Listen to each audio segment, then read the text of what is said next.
कैसे हो? बढ़िया हो? चलो शुरू करते हैं हम लोग आज फिर से। बायोस्टैटिक्स पढ़ रहे थे, बी फार्मा 8वां सेमेस्टर यानी फाइनल सेमेस्टर। और उसमें बायोस्टैटिक्स में यूनिट नंबर 1 चल रहा था, थोड़ा सा बड़ा यूनिट है। इसमें कुछ थ्योरेटिकल और न्यूमेरिकल है। मैं आपको न्यूमेरिकल पोर्शन सॉल्व करा रहा हूँ। और उस यूनिट 1 में हम लोगों ने काफी कुछ पढ़ लिया है, ग्राफ्स पढ़ लिए थे, मीन मीडियन मोड पढ़ लिया था। आज हम बात करेंगे नया टॉपिक है जिसका नाम है मेजरमेंट ऑफ डिस्पर्सन। पहले हम थ्योरेटिकल पोर्शन को थोड़ा डिस्कस कर लेंगे, डिस्पर्सन क्या होता है। दोस्तों अगर डिस्पर्सन को हम समझे आसान भाषा में तो डिस्पर्सन का मतलब होता है बिखराव, फैलाव। बिखराव मतलब कि जो हमारा रियल वैल्यू है उससे थोड़ा सा बिखरा हुआ है, यानी हमें जो एक्चुअल वैल्यू मिलनी चाहिए थी रिजल्ट थोड़ा सा उससे हटके है, थोड़ा सा बिखरा हुआ है, यानी हम कह सकते हैं विभिन्नता है, भिन्न है। यानी हम डिस्पर्सन को दूसरी भाषा में वेरिएशन भी कह सकते हैं, यानी it is the deviation from the exact value. आपका जो एग्जैक्ट वैल्यू है, जो होना चाहिए उससे जो थोड़ा सा डिफरेंस है, उसी को हम वेरिएशन कहते हैं। जैसे मान लीजिए कि मेरा वेट 68 केजी का है अभी, और मैं किसी मशीन पे मेजर करने गया, वो मशीन थोड़ी सी खराब है, वो 69 केजी बता रही है। या मैंने ठंडी में ढेर सारे जैकेट पहने हैं तो वो 70 केजी बता रहा है। ठीक है, तो कुछ भी तरह से जो एरर आ रहा है, एग्जैक्ट वैल्यू से जो डिफरेंस है, उसी को हम डिस्पर्सन या वेरिएशन कहते हैं। मैं सिर्फ आपको समझा रहा हूँ, थ्योरेटिकल पोर्शन आप खुद से तैयार करेंगे। बाकी बात करें जो वेरिएशन होते हैं दोस्तों, अब वेरिएशंस में जो वेरिएबिलिटी, यानी वेरिएशंस को, मेजरमेंट को हम वेरिएबिलिटी कहते हैं। थ्योरेटिकल पोर्शन में देखें तो वेरिएबिलिटी को हम 3 भागों में बांट सकते हैं। Variability are of 3 types: biological variability, real variability और एक्सपेरिमेंटल वेरिएबिलिटी। यानी जो वेरिएशन है वो 3 तरीके से हो सकता है: बायोलॉजिकल, रियल और एक्सपेरिमेंटल। बायोलॉजिकल मतलब क्या है, जैसे डिफरेंट एज, डिफरेंट सेक्स या डिफरेंट एनिमल पे हम स्टडी कर रहे हैं। जैसे मान लीजिए कि हमने कहा कि हमने 10 कोई मेडिसिन की स्टडी की किसी 10 एडल्ट पे और 10 बच्चों पे, या 10 मेल पे 10 फीमेल पे, तो रिजल्ट देखो सब कुछ सेम है लेकिन रिजल्ट अलग आएगा। क्योंकि बायोलॉजिकल अलग है, बच्चों का बायोलॉजिकल अलग है, फीमेल्स का अलग है, मेल्स का अलग है। यानी जब इस बेसिस पे कोई डिफरेंस आता है एज, सेक्स के आधार पर, डिजीज के आधार पर, उसे बायोलॉजिकल वेरिएबिलिटी कहते हैं। रियल वेरिएबिलिटी क्या है, एग्जैक्ट, यानी कि जो आपकी एग्जैक्ट वैल्यू होनी चाहिए थी और आपकी जो ऑब्जर्व वैल्यू आई है, दोनों के बीच को डिफरेंस होता है, उसी को हम रियल वैल्यू। जैसे हमारा वेट 68 केजी है, मैंने मशीन पे नापा, मशीन खराब थी, उसने बताया 72 केजी, तो जो 72 माइनस 68 4 केजी का वेरिएशन है, this is the real variability. और एक्सपेरिमेंटल, आप काम कर रहे हैं, काम करते समय आपने ध्यान से काम नहीं किया, कुछ गलतियां कर दी, प्रोसीजर सही से फॉलो नहीं किया, उसके कारण जो गलती हो रही है उसे हम एक्सपेरिमेंटल वेरिएबिलिटी कहते हैं। आगे हम बात करें तो हम लोग वेरिएबिलिटी को फिर से 3 भागों में बांट सकते हैं। This is called observer error, instrumental error और सैंपलिंग एरर। यानी 3 कारण से भी एरर हो सकता है। एक तो वो है कि जो काम कर रहा है ऑब्जर्वर, जो बंदा लैब में काम कर रहा है, जो मशीन पे काम कर रहा है, वो मन नहीं लगा काम कर रहा है, उसकी शादी होने वाली है, उसकी अपनी गर्लफ्रेंड, उसका अपनी वाइफ पे मन लगा है और काम भी कर रहा है, तो उस चांसेस में जो गलती होगी वो ऑब्जर्वर एरर है। यानी कि जो बंदा मन से काम नहीं कर रहा है उससे जो एरर हो रहा है वो ऑब्जर्वर। जिस मशीन पे काम कर रहा है उस मशीन में कोई दिक्कत है, उससे से गलती आ रही है, तो इंस्ट्रूमेंटल एरर बताया ना कि मशीन खराब थी, मेरा वेट 68 से 70 बता दिया, तो वो इंस्ट्रूमेंटल एरर है। और सैंपलिंग एरर मतलब आपने जो सैंपल चूज किया है वो क्वांटिटी ही आपने गलत ले ली। ठीक है, अगर आपने सैंपल ही क्वांटिटी गलत ले ली तो उसे सैंपलिंग एरर कह सकते हैं। तो ये सब थ्योरेटिकल पोर्शन एग्जाम में कभी पूछ सकता है, तो आप थ्योरेटिकल पोर्शन को खुद से एक्सप्लेन कर सकते हैं। हम बात करेंगे मैथमेटिकल पोर्शन की, जो मुझे आपको सिखाना है। ठीक है दोस्तों, तो इस पूरे चैप्टर में हम 4 तरह के न्यूमेरिकल सॉल्व करेंगे, यानी जो आपके मेजरमेंट ऑफ डिस्पर्सन है उसको 4 तरीके से, 5 तरीके से, सॉरी 5 तरह के से न्यूमेरिकल पूछते हैं। एक होता है रेंज, सबसे सिंपल फॉर्म में, कि आपको कोई डेटा दे देगा, पूछेगा इसका रेंज निकालिए या कोएफिशिएंट ऑफ रेंज निकालिए। क्वार्टाइल डेविएशन, जिसको इंटर क्वार्टाइल रेंज भी कहते हैं, क्वार्टाइल डेविएशन पे सवाल। तीसरा मीन डेविएशन, चौथा है वेरिएंस, जिसको कोएफिशिएंट ऑफ वेरिएंस कहते हैं, और पांचवा है स्टैंडर्ड डेविएशन। ये कोई भी डेटा, जैसे अभी आपने देखा पूरे मीन मीडियन बोर्ड में कि कुछ 2 तरह का डेटा होता है, एक सिंपल डेटा जिसे बोलते हैं अनग्रुप डेटा, एक होता है टेबल के फॉर्म में, उसे बोलते हैं ग्रुप डेटा। तो कोई भी ग्रुप अनग्रुप डेटा देगा और आपसे बोलेगा कि ये चीज निकालिए, रेंज निकालिए, क्वार्टाइल डेविएशन निकालिए, कोएफिशिएंट ऑफ वेरिएंस निकालिए, ठीक है, और मिड डेविएशन निकालिए, कुछ भी। तो इसमें से दोस्तों एक सबसे ज्यादा होता है ये मीन डेविएशन और स्टैंडर्ड डेविएशन। इनसे सवाल सबसे ज्यादा पूछे जाते हैं, लेकिन मैं आपको पांचों पढ़ाऊंगा। पांचों को हम अलग अलग क्लास में हर एक चैप्टर में एक टॉपिक को खत्म करेंगे और उसके न्यूमेरिकल्स को सॉल्व करेंगे, कैसे करते हैं सीखेंगे। देखिए आज की क्लास में हम बात करेंगे पहले रेंज के बारे में, कि हम रेंज से न्यूमेरिकल कैसे सॉल्व करेंगे। देखो रेंज आपको पता है दोस्तों क्या होता है, हाईएस्ट और लोवेस्ट उनके बीच को ही हम रेंज कहते हैं। जैसे मैंने कहा कि मेरे क्लास में मेरे जो यूट्यूब पे बच्चे मुझसे पढ़ते हैं उनकी उम्र 18 साल से लेकर के 50 साल तक है। अब आप कहेंगे 50 साल कौन पढ़ता है, भाई बहुत से बच्चे डिप्लोमा करते हैं जो लॉन्ग बड़े एज में करते हैं, मेडिकल स्टोर खोलेंगे वो मुझसे पढ़ते हैं। तो 18 से 50 जो है वो रेंज है, क्या है, रेंज है मेरे बच्चों की, ठीक है। तो मेरे बच्चों का मतलब जो मेरे स्टूडेंट्स हैं, जो मैं प्यार से बच्चे ही कहता हूँ, ठीक है। तो हम रेंज में कैसे न्यूमेरिकल पूछेगा, देखिए दो तरीके से, एक तो अनग्रुप्ड डेटा, सिंपल सा डेटा दे देगा, आपसे पूछेगा रेंज। देखिए रेंज निकालने के लिए क्या करना है, आपको एच डिसाइड करना है और एल डिसाइड करना है। एच मतलब उस रेंज में हाईएस्ट वैल्यू है और एल उसमें लोवेस्ट वैल्यू है। मैंने कहा जैसे 18 से 54 साल तक बच्चे मेरे 50 साल तक मेरे बच्चे पढ़ते हैं, तो 18 लोवेस्ट एज है और 50 हाईएस्ट एज है। तो एच जो है वो 50 है और एल जो है 18।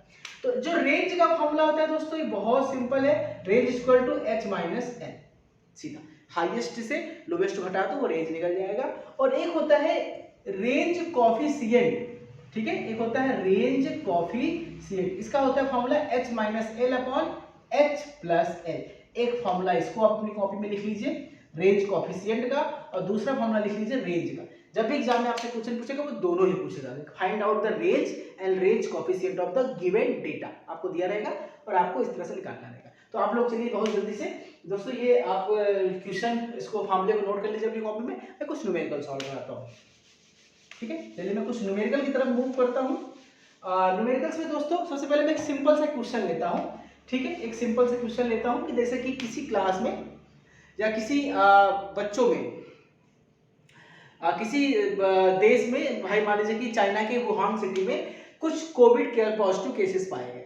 तो उस पॉजिटिव केसेस में जो एज है, कितने लोग एज के पाए गए, एक बच्चा है जो 16 साल का है, एक व्यक्ति है जो 28 साल का है, एक छोटा बच्चा है वो 8 साल का है, ठीक है, और एक का 45 साल है, एक का 54 ईयर है और एक का 64 एज है। यानी इतना एज के, यानी 1 2 3 4 5 6 केसेस मिले वुहान सिटी में एक दिन में, और उस दिन में कोविड के बच्चों की एज क्या है। तो अब आपसे पूछेगा कि इस डेटा का रेंज और कॉफिशिएंट ऑफ रेंज निकालिए। देखिए दोस्तों, ये डेटा अगर इस तरह से दिया है, टेबल का फॉर्म में नहीं दिया है, तो उसे हम लोग क्या कहते हैं, उसे कहते हैं अनग्रुप्ड डेटा। तो इसको कैसे कैलकुलेट करेंगे, तो आपको पता करना है H equal to highest value क्या है, हाईएस्ट वैल्यू है 64, तो ये दिस इज द 64, और लोवेस्ट वैल्यू क्या है, देखिए इस पे लोवेस्ट वैल्यू है 8, ठीक है, ये 64 हो तो एल हो गया। तो रेंज इक्वल टू क्या होता है दोस्तों, range equal to H minus L equal to 64 minus 8, कितना हो जाएगा, मेरे ख्याल से हो जाएगा 56, ये हो गया इसका रेंज। अब इसको आपको निकालना है रेंज कॉफिशिएंट, तो आपको पता है रेंज को कैसे निकालते हैं, H minus L equal to H plus L.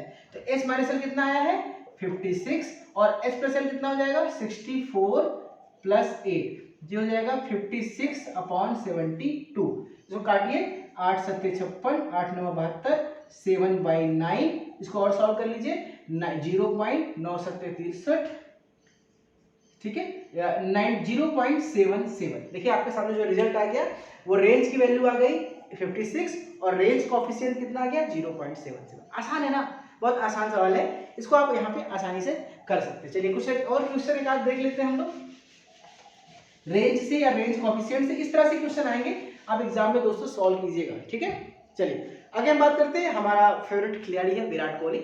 Virat Kohli ने किसी मैच में उसने आईपीएल में उसने कुल 14 मैचेस खेले और 14 मैचेस में उसने बारी बारी से जो रन बनाए वो रन क्या थे, वो रन बनाया उसने 21 70 47 51 53 64 1 2 3 4 5, ठीक है, 10 मैचेस का मैं ले लेता हूं, ठीक है। अब ये हो जाएगा आपका,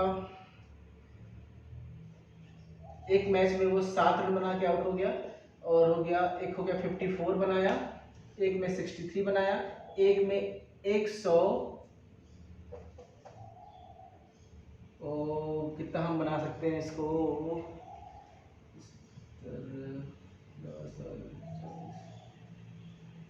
144 रन बनाया मान, ठीक है, इतना ही बनाया है या और कुछ बना सकते हैं, 70 70 140 154 सॉरी, और एक में उसने बनाया 29।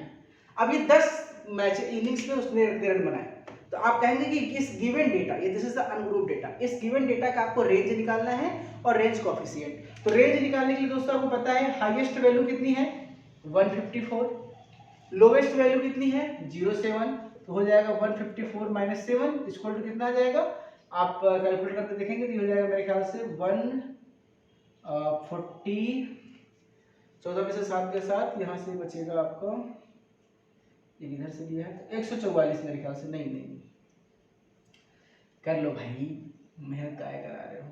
चलो ठीक है, 14 में से 8 3, ये हो गया 147, ठीक है। अब आपसे पूछा जाएगा इसका रेंज कोएफिशिएंट निकालिए। रेंज कोएफिशिएंट क्या हो जाएगा h प्लस माइनस एल यानी 147 अपॉन h प्लस एल यानी 154 प्लस 7, तो इसको आप जोड़ लेंगे 147 डिवाइडेड बाई कितना हो जाएगा दोस्तों 54 6, ये हो जाएगा 161। अब इसको डिवाइड कर लेना अपने से 7 से, तो कुछ वैल्यू आ जाएगी, तो उसको आप कैलकुलेट कर लेना। तो देखो एक तरह का सवाल तो दोस्तों ये पूछेगा जिसको बोलते हैं अनग्रुप डेटा की।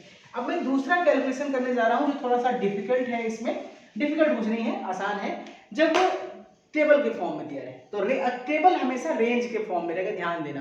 तो इस बार हमें क्या करना है, ध्यान दीजिएगा। जैसे हमारा दिया है सीरियल नंबर 1 2 3 4 5 और यहाँ पे दिया है रेंज, ये हो गया आपका 10 से 20, 20 से 30, 30 से 40, 40 से 50, 50 से 60, ये हो गया।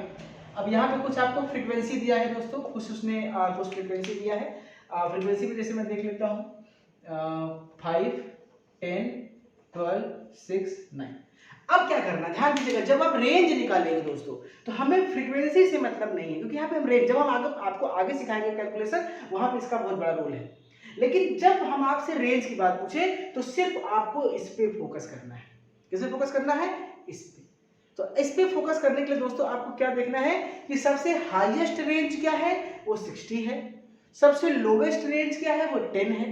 तो यहाँ पे h ये हो गया, l हो गया और ये आपका हो गया h। ध्यान दीजिएगा, कभी भी इस पे मत देखिएगा हाईएस्ट कौन लोवेस्ट कौन, यही सबसे इस सवाल का खूबसूरती है। बाकी क्वेश्चन में आप f की बात करते हैं, इस क्वेश्चन में आप रेंज की बात करेंगे। तो इसका जब आप रेंज निकालेंगे तो हो जाएगा कितना, हो जाएगा 60 माइनस 10 इक्वल टू 50, और जब रेंज कोएफिशिएंट निकालेंगे तो 50 अपॉन 60 प्लस 10 यानी 70, हो जाएगा 50 बटे 70, 0 से 0 कटा, आंसर आएगा 0.7, 0.71, ये इसका आंसर आ जाएगा, ठीक है। तो ये ध्यान दीजिएगा, ये बहुत ही आसान कैलकुलेशन है जब हम रेंज निकालने की बात करते हैं। तो रेंज में आपको दो तरह के सवाल पूछेंगे, एक अनग्रुप डेटा, एक ग्रुप डेटा, ठीक है। तो कोशिश करिएगा कि मैं आप बुक से सर्च करके, गूगल सर्च करके ढेर सारे क्वेश्चन अपनी बुक से सर्च करके रेंज का सॉल्व करने की कोशिश करिए। मिलता हूं मैं आपसे नेक्स्ट लेक्चर में, और आपको मैं सिखाऊंगा क्वार्टाइल डेविएशन कैसे निकालते हैं, इंटर क्वार्टाइल रेंज कैसे निकालते हैं। बायोस्टैटिक्स से जुड़े रहिए, मैं कोशिश करूंगा आपके एग्जाम से पहले एक काफी ज्यादा टॉपिक आपका खत्म करूं, ताकि आप पास होने भर का तो कम से कम पढ़ ही ले। तो ठीक है दोस्तों, thank you so much, take care, bye bye, और सबको फिर से होली की शुभकामनाएं।